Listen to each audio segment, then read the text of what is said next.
meeting will now come to order. The first thing on our agenda is to walk through our K-12 literacy updates. There's a lot of information in the board book packet, and I believe that Pam's going to walk through that with Jennifer. Yes, good morning. So happy to introduce Jen Schultz, who serves as our K-12 literacy specialist in the district, and she and I are going to spend some time just providing an update. I know we've heard a lot about math this year, so we thought it'd be an opportunity to bring some updates on the things that are going on across the district in terms of our literacy work this year. We're going to share with you a little bit about a resource review / adoption process that we're working through now that elementary math is up and running. And that's really based on some feedback and data that we have that we'll share with you. And then we're going to end with just a little glimpse of literacy in action in our schools. So with that, I am going to turn it over to Jen to talk us through a little bit about some of the work that's going on in literacy across our district. Thanks so much for having us today to talk about all of the exciting things that are literacy in the district. We're going to start off by taking a look at our 4K through 12 reading teachers and the work that they've been doing this year. So we've continued our partnership with Beth Vandehay. She is a coach from CISA 7. She's been working with our EL groups and our reading groups this year, kind of digging into some data. We did our data digs in the summer and kind of set some goals based on the data that we looked at for this school year. And as she works with them on the in-service days, she's able to kind of touch base with them on bringing some evidence. How is this work looking in the school? What are you finding as you're doing this work in the buildings? We also focused some of the in-service time this year on understanding the 2020. I'll bring this up a lot because it's a new thing. Year, the 2020 state ELA standards were updated. I believe the last set was in 2011. So just kind of making sure that teachers in all different groups understand those shifts in the new standards and make sure that our curriculum and the work that we're doing is tying to those standards.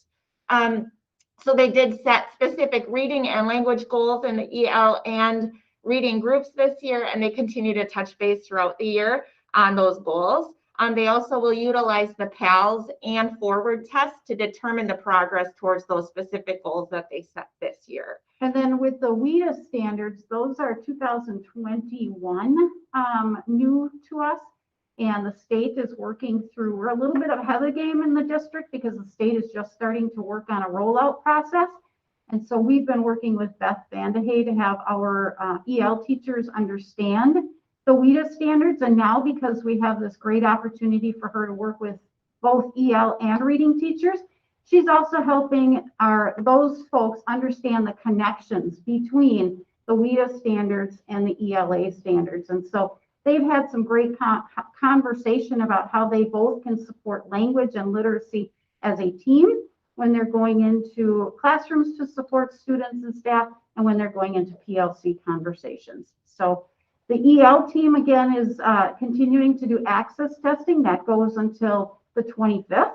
And so they will use that data to help look at their goal for planning over the summer for next year. And also look at the data to see how well they've been doing on some of the things that Jen referenced Beth is working and coaching them towards.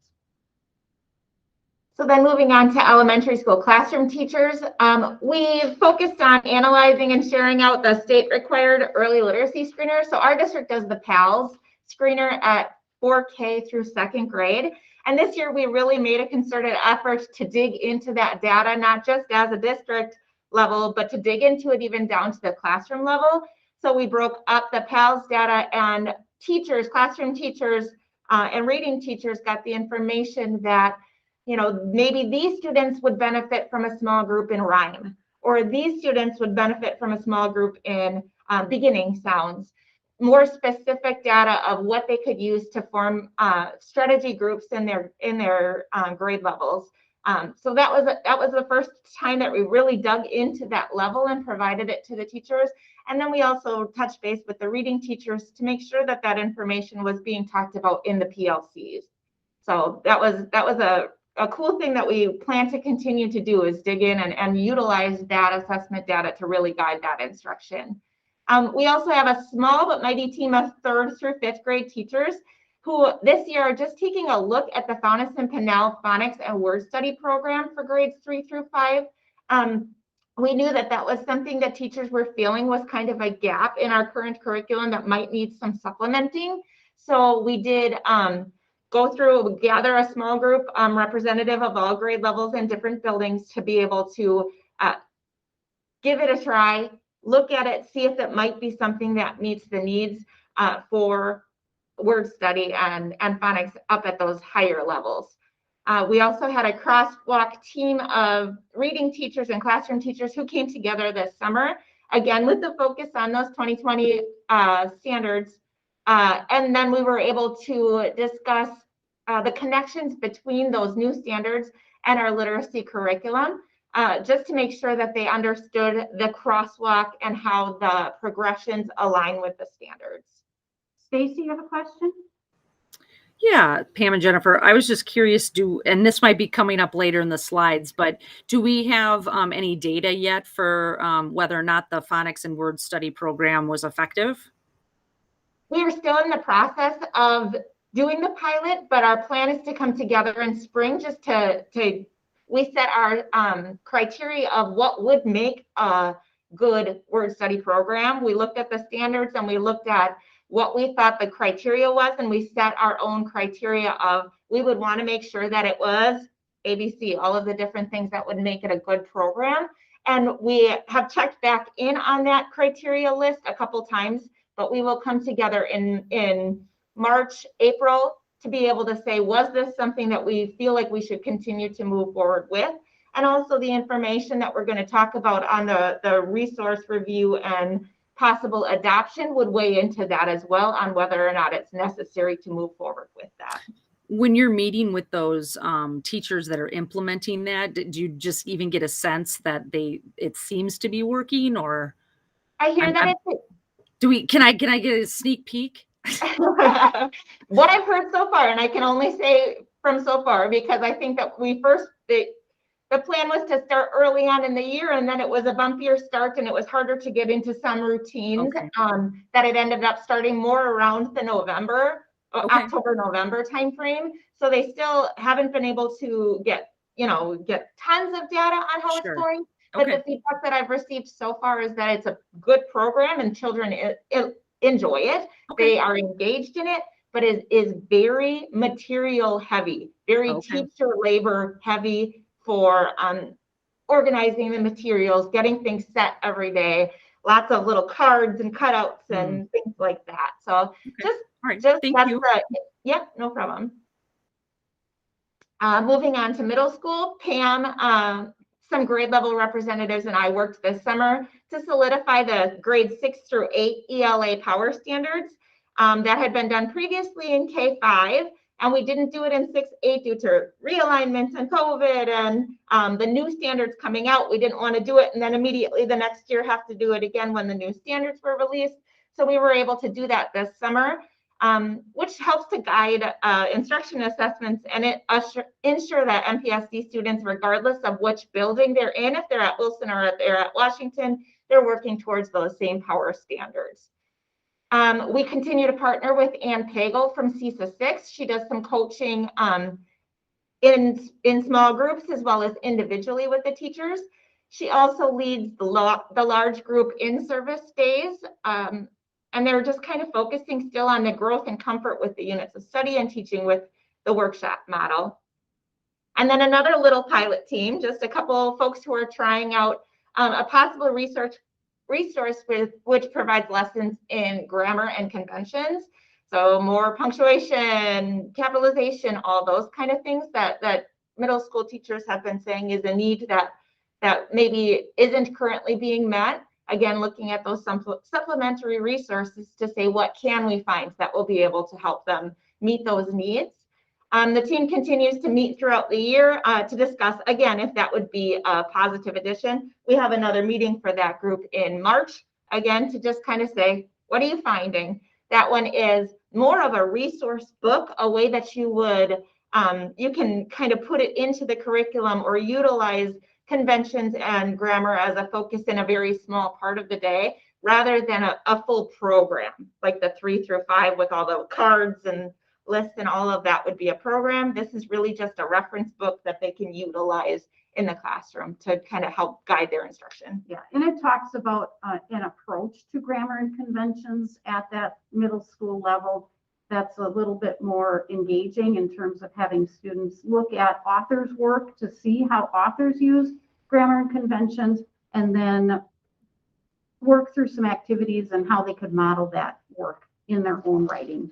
So it's just a nice, as Jen indicated, just kind of a nice resource. But the team, we're trying to get feedback from them. Is it something that fits well within the structure of what they have going on? And does it provide enough for them? And so that's kind of the bigger piece that we're looking at there. Moving over to high school, we have continued their focus on getting more comfortable with the workshop model and learn more about, how to engage students. And they have that new block schedule. So what does it look like to do the workshop in the block schedule? Elizabeth Minty from CISA 6 is doing in-person coaching as well, and leads those in-service days for the high school team, again, with the workshop in mind. That they also have a building goal at Lincoln to delve into the importance of citing textual evidence. And that's not only ELA, that's across all content areas that they have that focus on textual evidence. So that's been a big focus over there as well. And then again, unpacking those 2020 Wisconsin State ELA standards, just making sure that they're aware of those shifts in the standards. That last bullet there, we have Kevin Santry, who's a new Lincoln instructional coach, and Amy Adamevich, who is the new LHS reading teacher. They're working a lot with the PLC teams, the ELA PLC teams over there, providing resources, coaching, professional development opportunities around those same topics, the target standards, PLC processes. It's really nice to have that outside resource who comes in and says, this is a vision for it. And Kevin and Amy are really able to kind of follow up and make sure that that continues to happen. And this part, oh, Kathy? Yeah, hi. How much are Kevin and Amy actually there? Like, essentially, what are we paying them to do? How are they full-time, part-time? What are their job responsibilities? They are full-time staff members. As Jen indicated, Kevin serves as an instructional coach. And so part of his charge when Lincoln brought him on board was they asked him to assist with that citing textual evidence across content areas. And so he's been working with PLC teams, in particular the ELA team, to kind of get, because it's based upon an ELA standard, but it goes across all disciplines. So working with that team to really understand it and flesh it out. And then he spends quite a bit of time popping into PLC groups as well and coaching around just good strategies, general strategies as an instructional coach, but then also helping to look at that, how are they moving that citing evidence forward in the classroom.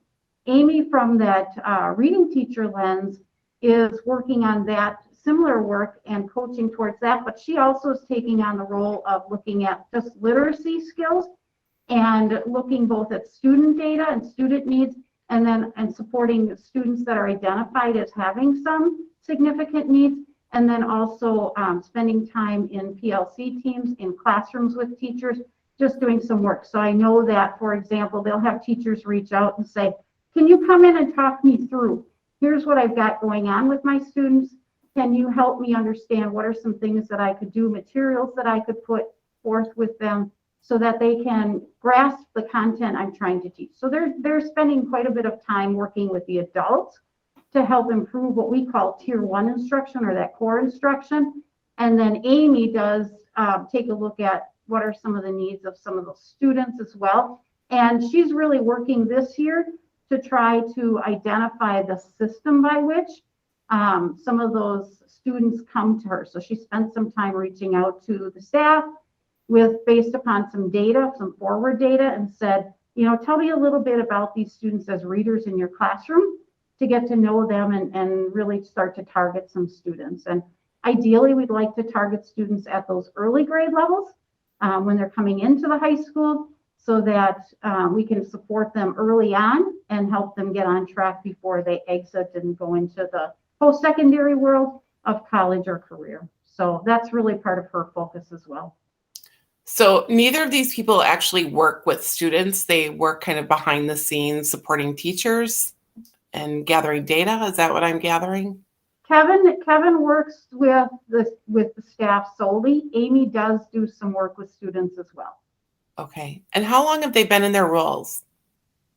Kevin is brand new. Both of them are brand new this year. Kevin's role is brand new this year.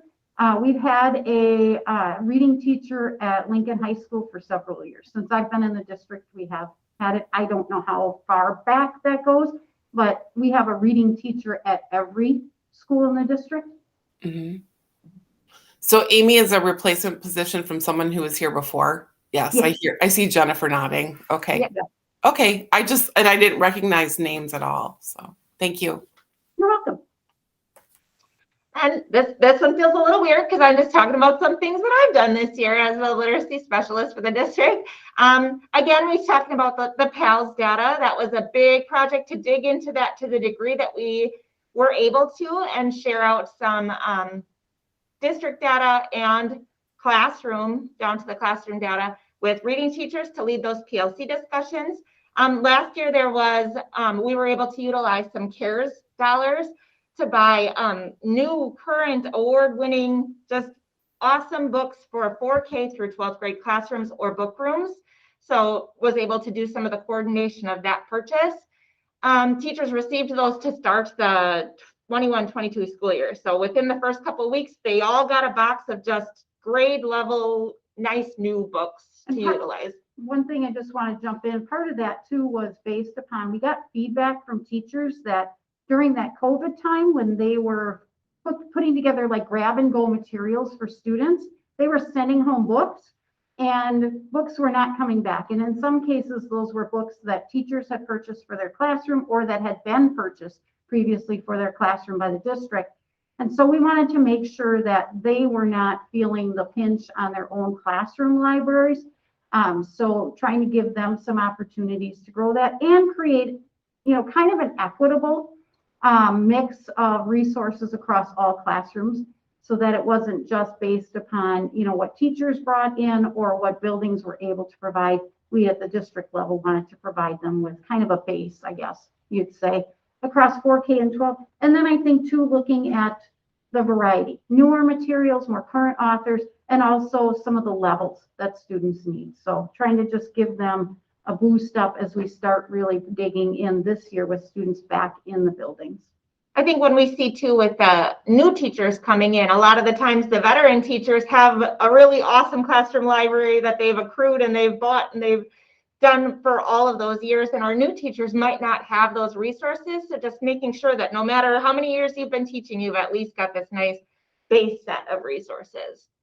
Also working on, I collaborated with the grade level representatives and then did the K-8 ELA scope and sequence documents, sharing out just the order, how long we stay on each unit, just again, trying to keep everybody within a grade level around the same area in the curriculum, and making sure that we have that guaranteed viable curriculum across buildings. That I was able to attend the literacy conference, the WSRA conference.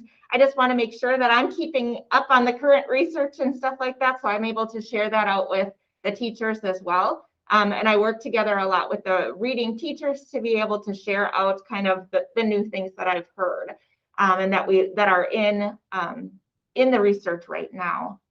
Organize the full calendar of professional development opportunities. I led some of those sessions, teacher, leaders, external coaches, just having a lot of different options with math being the focus for the last few years. A lot of the opportunities that we've offered for ELA have either been small groups like the pilots that we've discussed, or opportunities in the summertime, where teachers aren't already feeling like, oh my gosh, I've got a lot with math as it is, I don't want to add anything else to it. So that's been the focus for this past year, but looking forward to being able to provide some more opportunities in the future. And currently there's another opportunity to do some district purchases, again, where classrooms receive a box of decodable books. We focus very heavily on leveled books at the lower levels, K through 3. But the science of research of reading and a lot of the research that's out there right now is saying they also have to have the opportunity to practice the phonics instruction that they get during phonics time. They need to be able to actually practice that within books.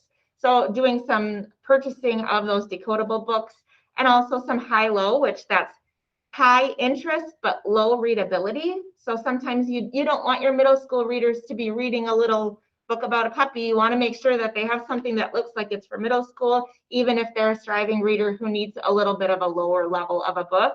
So that we want to be able to provide some more opportunities of the high-low text and engaging materials, just something that's going to get them excited to read for our 4th through 8th grade striving readers. So that's just kind of what I'm working on at this time.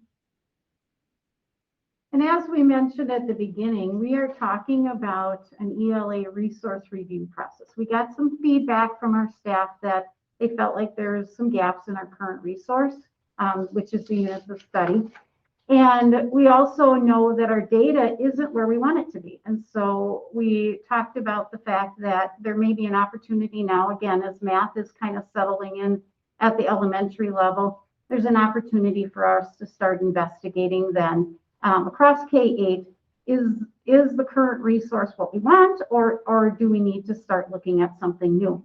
And so Jen and I kind of walked through, like, how would we do this? We used an Ed Reports guide that talks about how to work through an effective adoption process. And so this is kind of the highlights for Jen and I. We try to put together a little bit of a roadmap for ourselves. And so we are really at the first part of our step 1 here, in the fact that we spent time this summer looking at our data and continue to look at that. But we also made the decision that we were going to explore our current reality. And in order to do that, we gathered some feedback from stakeholders who use the resource with our students, or who are observing classrooms where it's being utilized. And so Jen's going to share a little bit of the highlights of that data collection with you, and then I'll talk about what's next after that. So we did gather information from different groups of folks and mostly the same content for the survey, but we reached out to K2 teachers, 3, 5, 6, 8, as they might have different needs and different views of what's important, as well as views of how the current resource is meeting those needs. And then we sent one to specialists and principals. So there's a graph here, or a chart for each of those. So as you can see in the K2, they're seeing that student choice, the way that this is, the table is organized, on top, that is the smallest gap. So they're saying importance and how the current resource is delivering are the closest together for the top. And as you move your way down, the importance of EL and special education resources is very high, and our current resource is providing that, according to this group, at a not as good level. So there's the largest gap there. So you can see student choice, that's, oh, go ahead, Kathy. Kathy, did you have a question? Sorry, I had my phone off. Just to clarify, when you keep using the terminology of current resource, we are discussing our curriculum of Lucy Calkins. Is that what we're referring to? Yeah, it's the units of study. Okay, I just wanted to make sure. I mean, that's how I understood it, but I wanted to make sure I was understanding correctly. Thanks. Mm-hmm. And the survey did clarify, how do you feel the current resource units of study is meeting this need? So you can know that the data that we gathered was clear on what that current resource is. So you can see student choice, that's something that we'll see repeatedly as being towards the top, because the units of study really do offer a lot of choice for students on what they read. A lot of independent, they can pick something that interests them within a genre. 3, 5, you can see the word study as being one of the biggest concerns, the biggest concern on there. And again, we feel like we were kind of in touch with that because we had started that pilot to say, we understood that there was a gap in that, which is why we started that word study pilot in September. But just kind of gathering that information that that's something that not only do they feel is a really important factor at 3.5, but also something that our current resource might not be delivering. You'll also see EL and special education resources are very high on this list, and that's again something that is repeated in several different data sets here. So 6.8, again, student choice is way on top as a positive. And what's down at the bottom there, those EL and special education resources, those differentiated resources. So that would look like a lot of the information from Calkins, from the units of study is, here's what you do in the mini lesson, everybody gets this, and then you break out into small groups according to what the students need. What they're looking for is, what do we do in that time? We want a little bit more guidance on how to provide that differentiated instruction, as well as for our EL and special education students within the classroom. Stacy? Yeah, just two questions. Is word study vocabulary? Yes, it's like vocabulary, and then it moves into that grammar and conventions as you get up into 5th grade, transitioning into 6th, 7th, and 8th grade. And then at high school, it would be similar. And Okay, kind and of an evolution of phonics too, where there are some word parts, prefixes, suffixes, all of that would fall into word study as well, which again kind of morphs into vocabulary as well when you're talking about the meaning. Okay, and then the Ssci Integration, what is that? That's social studies and science. It is up to, sometimes the ELA can be utilized. Oh, we got a little thing on our screen here. ELA can be utilized to teach some of the science and social studies concepts if you don't have the amount of time, that you would like to be able to do just to social studies or just to science. How important is it to the teachers, and how well does our curriculum currently bring in science and social studies into the ELA curriculum? Okay, so then we reached out, like I said, to the specialists. So we have the reading teachers, EL teachers, and special education teachers. They do have a various interaction level with the units of study themselves. Some of the reading teachers or EL teachers really do work with the curriculum. Others have only seen it being done in the classrooms while they've been pushing it. So it's a different level of familiarity, I'd say, with it, but they reached out to say still what is important to us as the specialists. Again, you can see those differentiated intervention materials. Again, you think about what you can do during a strategy group and having something prepared for scaffolds for special education and EL students to make sure that they are getting what they need. That was the biggest concern. And again, we see student choice up on the top. That's a strength of the units of study across the board, according to the data. And finally, we reached out to the principals just to make sure that, are we seeing some of the same things? And again, EL and special education resources, most important. You can see that was every principal who took it scored it as highly as they could on the importance scale. So that's definitely something that is a constant data point from every group that we've looked at. And then we just kind of put together some of the strengths. There was a comment section on the bottom just saying, what are the strengths that you see in our current resource being the units of study, and what are some of the needs that or the gaps that you see in the current resource. This sums up all of the comments that we were getting. For the most part, there were a lot of these trends.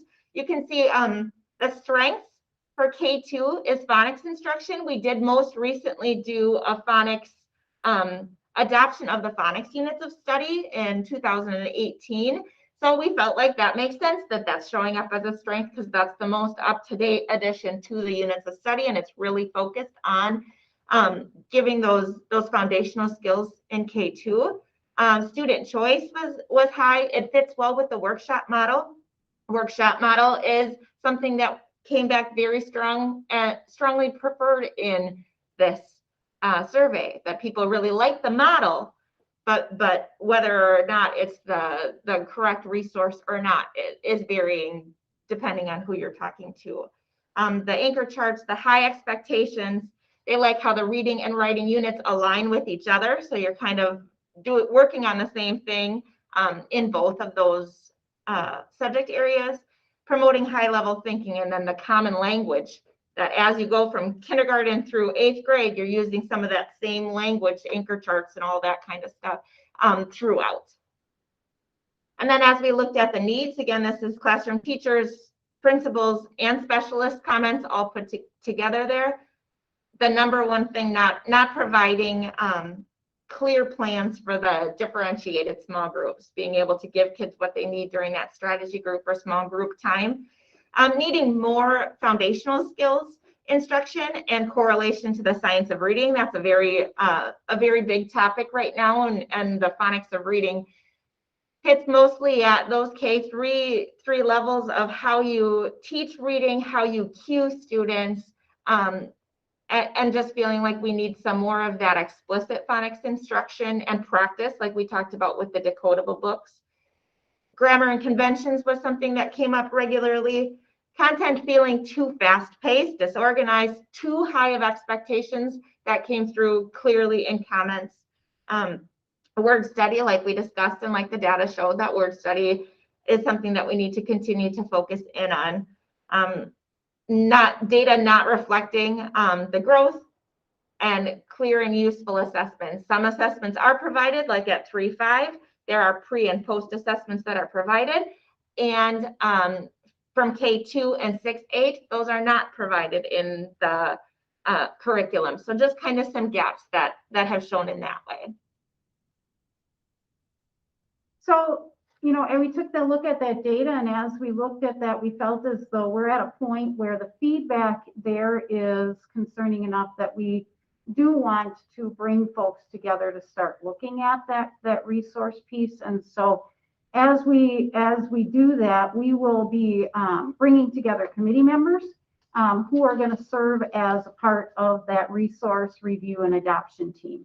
And so we'll work through that process this spring, get them up to speed with some of the what does that mean in terms of the work that we'd be looking for them to do, and then setting criteria for just looking and reviewing different resource options.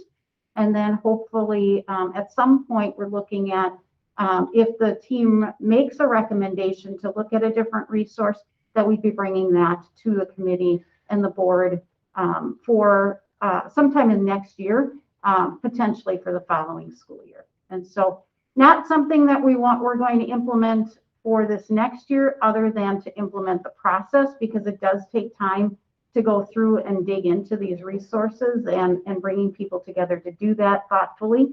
And then also thinking about, as Jen indicated, some of the newer information on the science of reading and how does that play into some of those really K3 things.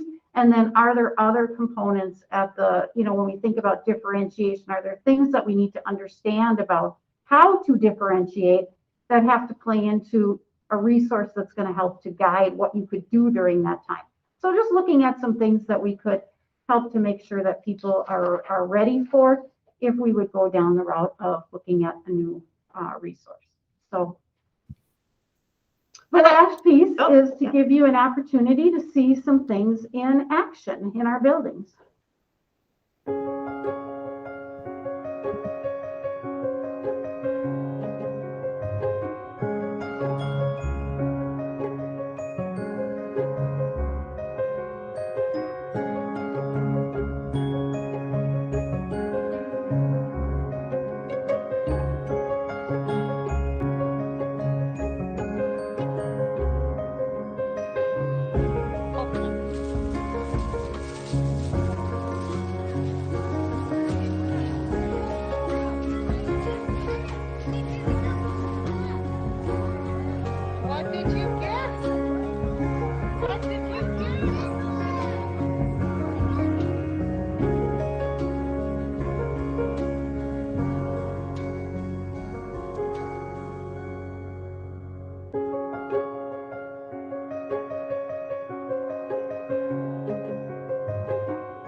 So that is our literacy update.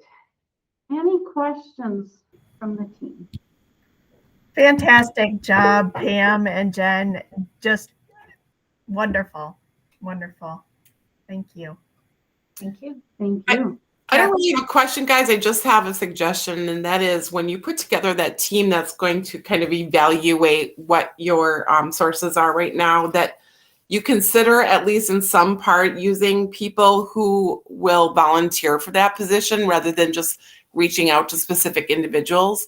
I think sometimes we use the same sources over and over again for people, and sometimes we don't understand or know who's really passionate about a certain area. So I think it might even give some like new teachers or teachers who haven't like stood up before an opportunity to come forward and work on this. So I'd just like to strongly recommend that. One of the things, Kathy, we've talked about, at the elementary level especially, but at all levels, we want to try to balance out representation from every school as well. And so we talked about things like, could we give a school a grade level and say, could you pick somebody from this grade level? But we also want to make sure that we have some people that have expressed some strong desire to be a part of the process. And so we want to honor that. And so some folks that have spoken out, whether it was more recently in the data and comments that they shared, or they've reached out in the past and said, you know what, I've got concerns. I've got some. So we're going to try. One of the challenges with the process is we can't have everybody. And so trying to keep the group manageable enough that we can actually get through the work. So what we'll talk about is throughout the process, what are the pieces that we can go back and communicate, and how can we get feedback along the way? So as the team is looking at some things, we don't want to make a hasty decision. And so we're really hoping to do the best job that we can. But appreciate the fact that, yes, it's definitely important that we get a wide spectrum of perspectives, opinions, love it, hate it, the current resource, so that we get a little bit of everything in there and we do what's best for our students. Right. And I do believe when people step forward and volunteering, it typically is because they're passionate about an area. So you'll have maybe more even effort put into it. Not that people who are asked don't, but I mean, that passion stands for something. Right. Thank you. Yeah. With Any that, other questions? Oh, sorry, Pam. Nope, I was just going to say thank you to Jen for helping out with today's presentation. Thanks for having me. Yeah. Absolutely. Thank you, Jen. Thank you. Okay, then we'll move on in our agenda. The next thing we have on our docket is just to review our achievement gap reports for Franklin and Jefferson. Yep. So this is something that annually, because Franklin and Jefferson are our two schools in our district that applied for, qualified for, and now receive AGR funding. They are required at the beginning of the year to collect some baseline data and set some goals for trying to work towards closing achievement gaps. And then they are at the end of each semester required to present a report to the board, just an informational report saying, here's where we're at. So I will go through and just kind of hit the highlights of Franklin first. You have all of the data. I'm not going to go through all of it in its entirety. I'll just give you kind of their strategy and some of the things that they've been doing. And then if you have questions, I can certainly try to answer them the best I can, or take them back into the school years. So at Franklin, just for a frame of reference, they do have a school goal. Their action plan, school action plan, is written around trying to increase the performance of their EL students in terms of the math proficiency. And so they have that student achievement goal, is that they want to grow that proficiency, but then they also are focused on how are we incorporating academic vocabulary and frequent discourse into our math instruction. Because, as we look at what do EL learners typically need, they need an immersion into good, solid English. And so learning from their peers who are using academic vocabulary in accurate ways, and who are just engaging in both social and academic conversations with them, helps with that. So wanted you to have that frame of reference.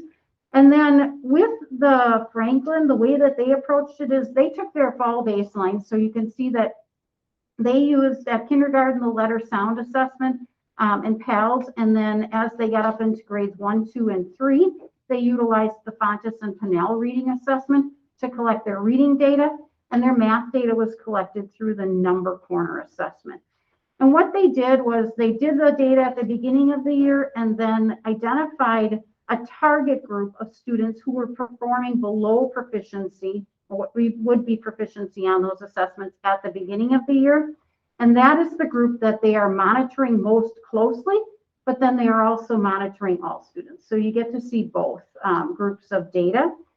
What they have been doing is tracking that data. So as they're collecting those assessment pieces and they're collecting additional assessment, they're looking at how are these students doing in the classroom, and how are the teachers really working to decide upon what interventions and what strategies do they need to use to help meet the needs based upon what they're seeing. So our math coaches at Franklin, which include an external coach, and then Lori Williams has been providing some support, along with, we have two coaches that are kind of working in tandem to help provide some additional support to PLC teams. They've been working on talking about the data and how to do groupings and how to do intervention planning. And then our reading teachers at Franklin have been doing the same. EL certainly has been involved in also, because their school goal focus is on growing the needs of EL learners. So they've been doing some professional development and helping us support that around how just to incorporate academic vocabulary into the classroom. And so they've had some staff meeting sessions on that. And then again, in their PLC conversations, trying to provide some strategies to help with that.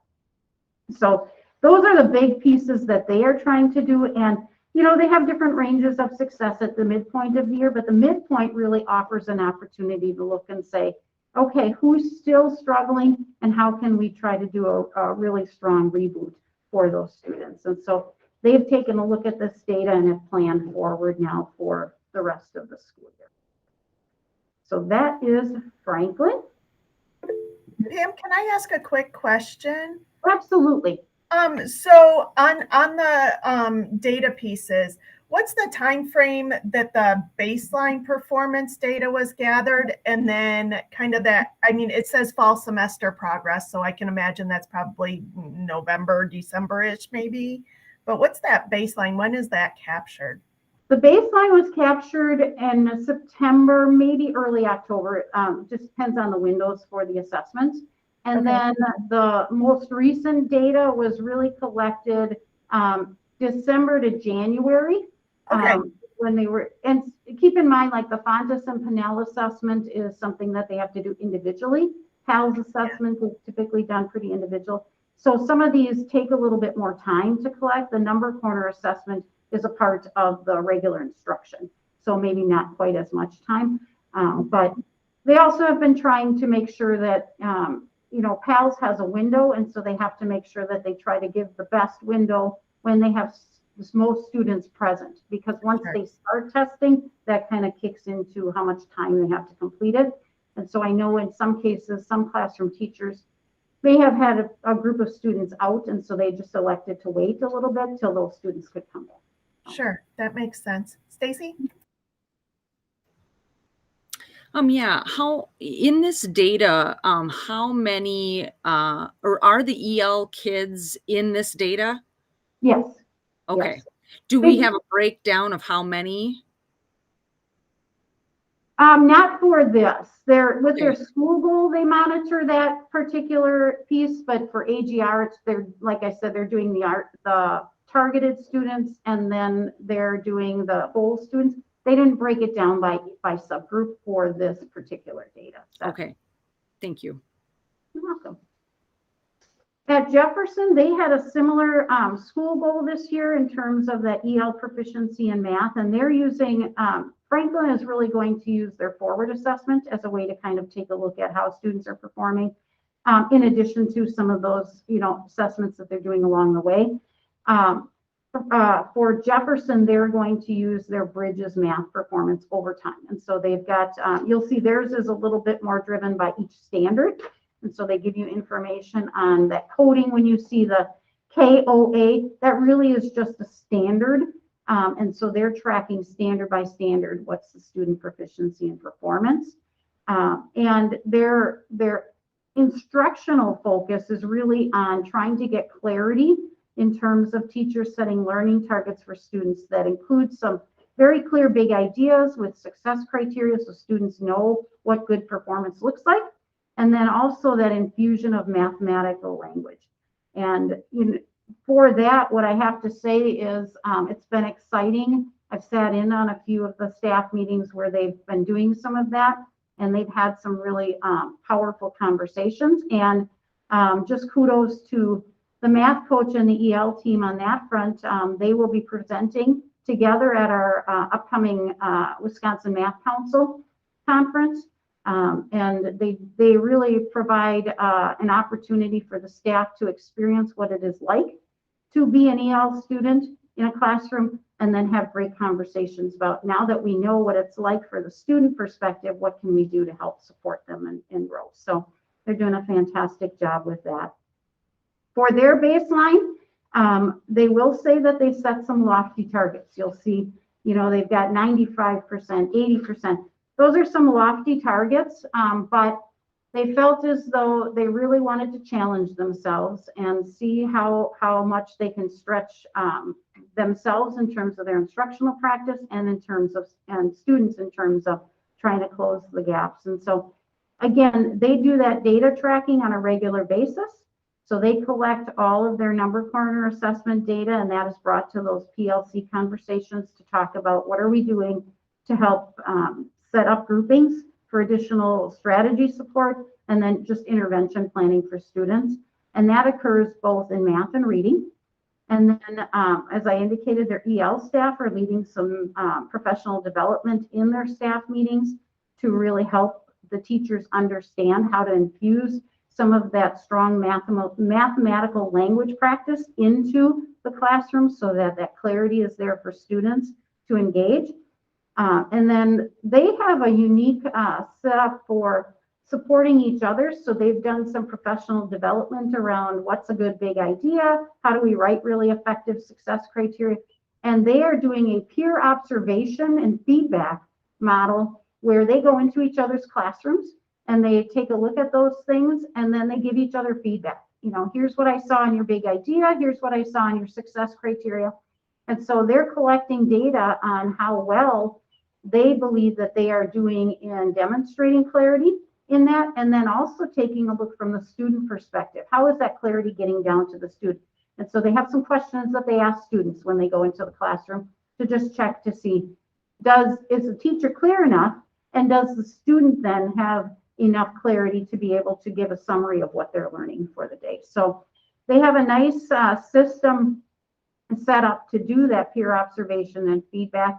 And I think it spurred some great conversations amongst the staff there. And then again, bringing that capability back to their PLC conversations to support one another. So, and then they provided a list of a lot of very detailed things by grade level. They wanted the opportunity just for teachers to tell you a little bit about the things that they're doing. So all of those pieces at the end were provided by the classroom teachers in their groups. So give you a little picture of the work that they're trying to do. And again, they see some celebrations, and they've noticed some things that are challenges. And the nice thing is that they're really in both schools digging into that data, planning around that data, and then it'll afford an opportunity to continue to monitor those students over time.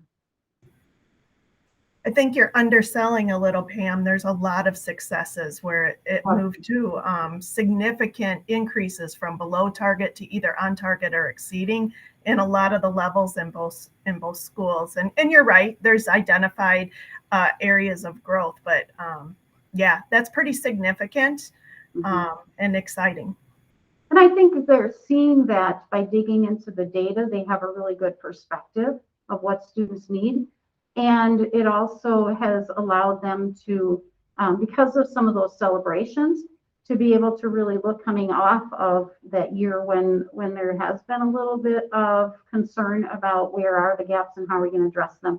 The pace at which some students are just coming back onto learning and back on track is really exciting for our staff. And And they know that there are still some students who are struggling, and some of it is, continued to be some attendance things that they're working through as well. So there's factors that aren't represented necessarily in the data, but the staff are digging into it and really working through that. So kudos to them for all the hard work. I hope that comes through in this, the amount of work that these buildings are really putting into trying to affect change for their students. They are very committed to the work that they do. Thank you. Any other questions about that? Okay, then we will move on. I think, yes, there were 2 surveys sent out, one to parents and one to students, and I believe we're gonna look through those on a higher level. So Jason, yeah, okay. Yes, thank you very much. We shared 2 slideshows with you, as Meredith mentioned. One is stemming from our student engagement survey. And then the second slideshow is from our parent engagement survey. And those slideshows reflect predominantly the slideshow created by School Perceptions. And I say predominantly because the historical data comes from the work of the Student Learning Office. So most of those slideshows reflect School Perceptions, and then we added the historical data pieces. As you probably noticed, there's a lot to those slideshows. I think combined there are around 100 slides total. So what I would like to do today is kind of cover these slideshows in 3 parts. Today, I'd like to just give an overarching view of what those engagement surveys cover and what you can find in the slideshow. The second piece, what I would like to do is I will share a Google Doc with the members of the curriculum committee for you to add, when you have more time to dig into the data, just add any questions you may have around parent or student engagement survey data that you see. And then we'll bring those questions forward during our March 17th curriculum committee and answer all those questions that we can. So again, 3 parts. Today, I'll just give overarching. I'll share a doc with you right after this meeting, and then we'll go through those questions March 17th. Again, I'm just going to give you that high level coverage. I'll put it in the email when I share the Google Doc, but if you could put your questions in by March 10th, that'll give Pam and I some time just to go through it and make sure we're covering them the best that we can. So I'm going to start with the student engagement survey. Again, high level, just some points as you have time to dig into to think about and consider. So the student engagement is first. Just a reminder that we're really looking for this data to gain perspectives from our students. And this survey is shared with all students grades 4 through 12. And we want their perspectives around how we are doing supporting their community, career, and college readiness. And this year, we got back to our normal time of giving the survey. Last year, we did it in the spring, but this year, we got back to that time from mid-October to around Thanksgiving time. So that window was mid-October to late November. This year, again, students 4 through 12, we had 2,292 students take the survey. Last year, we took a dip. So last year, we had 1,366. So we're getting back to the number that we'd expect, knowing we still have some areas that we can grow. As you look at the slideshow, it really begins with some demographic data. You'll see some slides around grade levels, homeschool, ethnicity, and then it starts sharing some data about the student's perspective.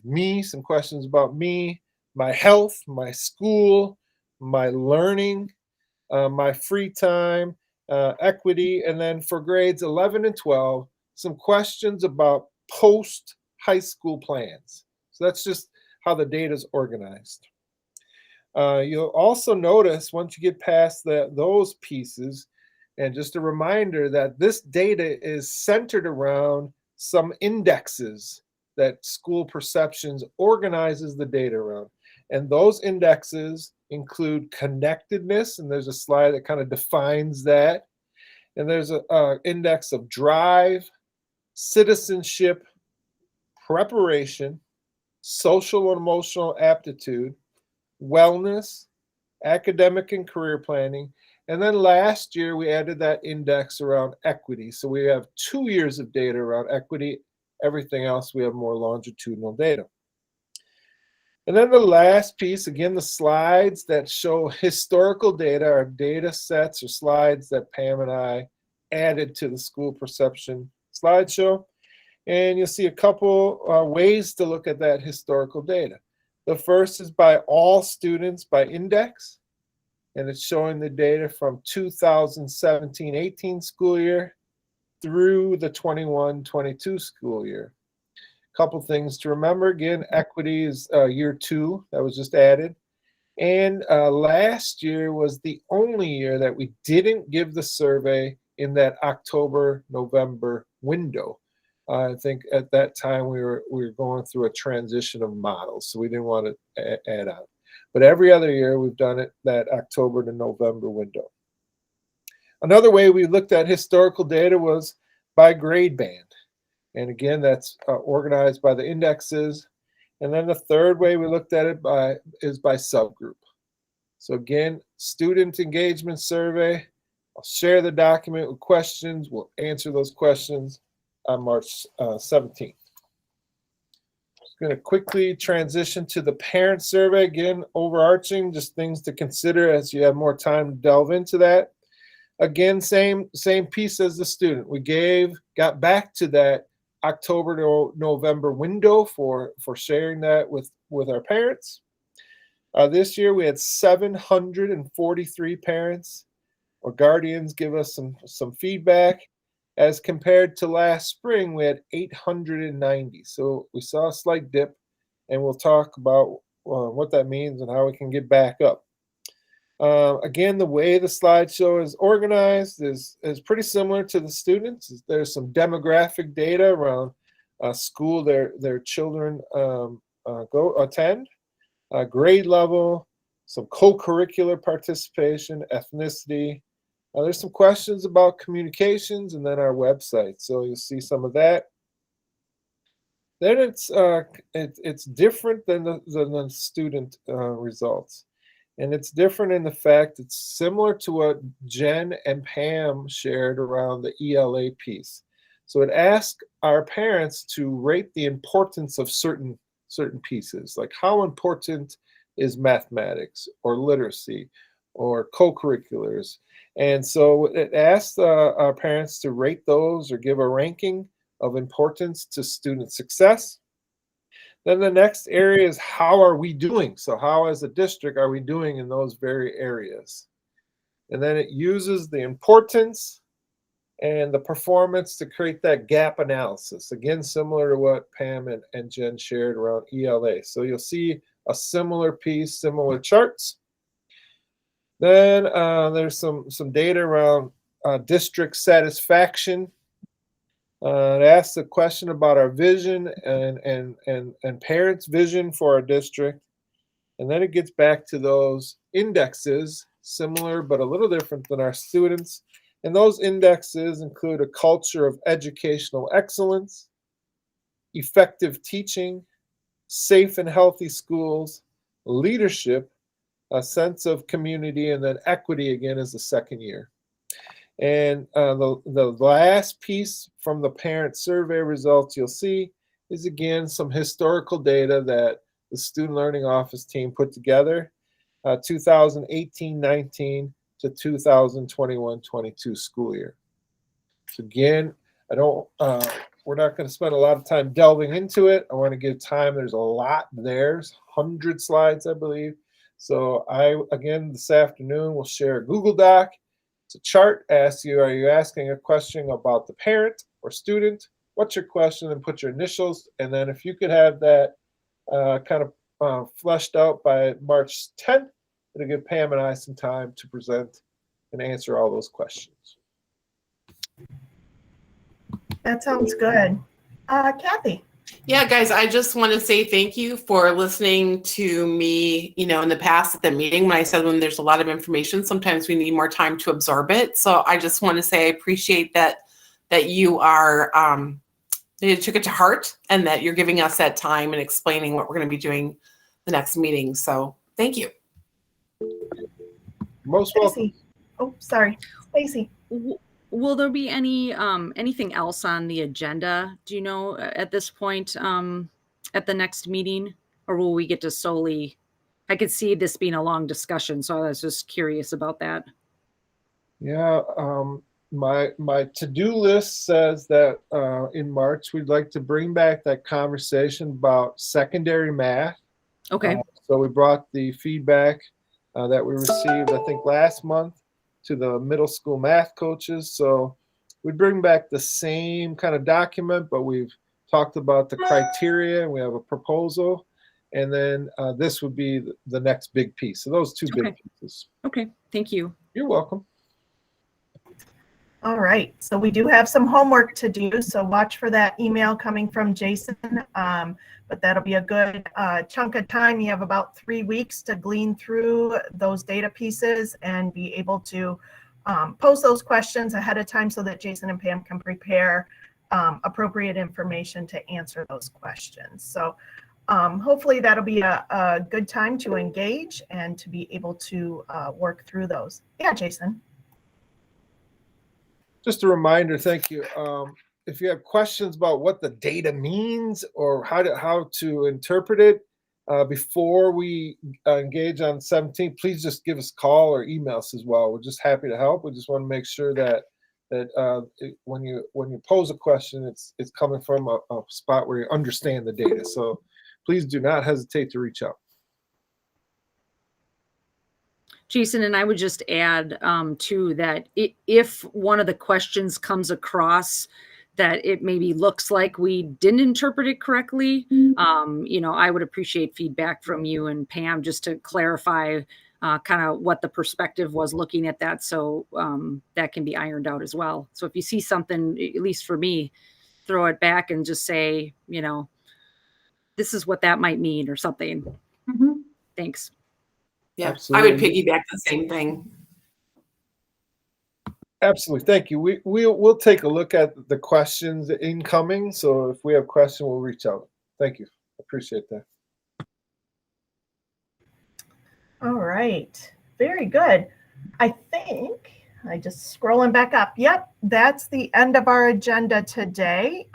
Jason, Pam, and I will go ahead and plan out next month's agenda, but Jason's right. There'll be those 2 larger items, and we'll sift through those together. So at this point, I would ask for a motion to adjourn the meeting. So moved. Second. All right, all in favor to adjourn, say aye. Aye. Aye. All right, the meeting is adjourned. Thank you all for your time. We will be back in March at our normal 5 o'clock Thursday night spot. So just so that you're aware, and I appreciate you accommodating that.